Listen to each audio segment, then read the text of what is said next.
भुवनेश्वर अंतर्गत सालियासाही बस्ती संजय कटायत व्यक्ति जनक दीर्घ दिन हेब मलद्वार कर्कट जनित रोग पीड़ित अच्छा डाक्तखाना डाक्तर द्वारा अस्त्रोपचार हो किट बैग मध्यम मल निष्कासन कर मल निष्कासन निमंते किट बैगटी बाहर किणवा पड़ुछि एवं तार मूल्य सप्ताह को 1700 टंका आसुछि। संजय कटायत व्यक्ति जनक अत्यंत गरीब परिवार होइथिबा हेतु सप्ताह को 1700 टंका खर्च करि पारु नाहंती। तांको पत्नी मध्य एबे बाहरे काम करी किछ अर्थ उपार्जन करुछंती। तांकर पत्नीक टंकारे तांकर परिवार चलिबा असंभव होई पडुछि। से पुणी सप्ताह को चिकित्सा पई 1700 टंका पाइबे बा केउठु। खबर पाई तांको पाखरे श्रीराम सेवा संगठन भाई भौणी माने पहुंची तांको सहयोगर हाथ बढ़ाइथिले।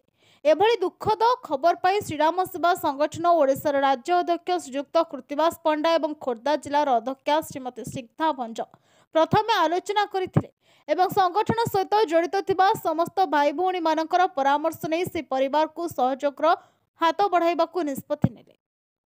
श्रीराम सेवा संगठन ओडिशार अध्यक्ष श्रीयुक्त कृतिवास पंडा तत्वावधान खोर्धा जिला अध्यक्षा श्रीमती स्निग्धा भंज दैतारी पंडा रश्मिरंजन राउत मलय महांती सुशांत कुमार पूर्णिमा साई बिरंची नारायण बराड़ एवं संगठन सहित जड़ित थिबा अन्य भाई भौणी माने मध्य से असहाय परिवार पाखरे पहुंची संजय कटायत को 2 मासर किट बैग प्रदान करथिले और संजय कटायत भाई जनक निजे किभली भाबे रोजगारक्षम होई निजर चिकित्सा खर्च निजे तुलाई परिबे से विषय मध्य आलोचना करथिले।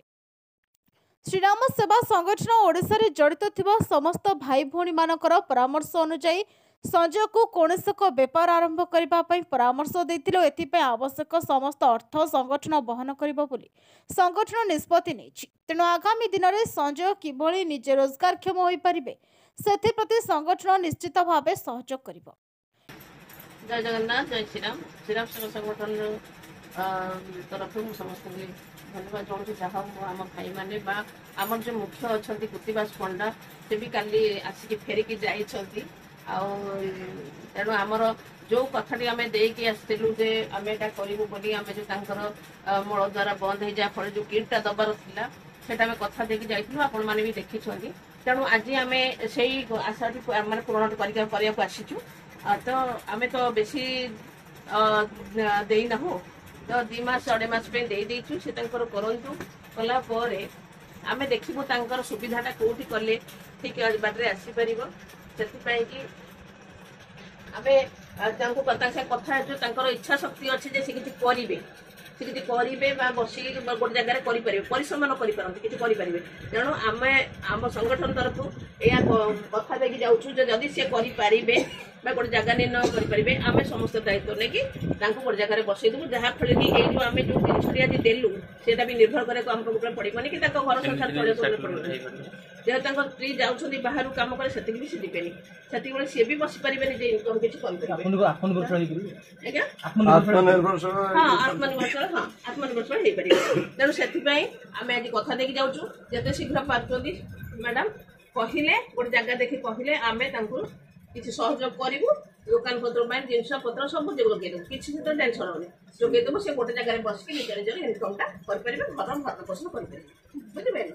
धन्यवाद दूसरी आम कृतिवास पंडा जहाँ हो सी गोटे लोक मैंने जो प्रकार परिश्रम करी आसी आम संगठन दैतारी पंडा सी पूरा दिन तमाम काली आसी कटक खोजिक आसिक भुवनेश्वर खोजी गाँ को जाइए पुणी रिटर्न कर बहुत बहुत बहुत धन्यवाद मोर मोर बहुत बहुत धन्यवाद। यही मनोभाव था समाज प्रति लोक मान पाखे आम ठिया हबू आ श्रीराम सेवा संगठन यही पवित्र काम कर धर्म काम कर जय जगन्नाथ जय श्रीराम सेवा संगठन तरफ समस्त मोर अभिनंदन एवं प्रणाम। आम संजय भाई को कथा किसी साहाय्य करूँ आसिक आम छोट पढ़ाई साहाय्य कर संभव होम स्निग्धा माँ और कृतिवास सार भाई मान तेणु आसतु समस्ते मिलमिशी आम समस्त दुखी को साहाय्य करवा आम समस्ते आसतु ये आग लाइन के आसतु समस्ते आम मिशी साहाय्य करवा रोचु। जय श्री राम, जय जगन्नाथ, जय जगन्नाथ। खोर्धार निमांचरण महाराणा रिपोर्ट प्रयाग खबर।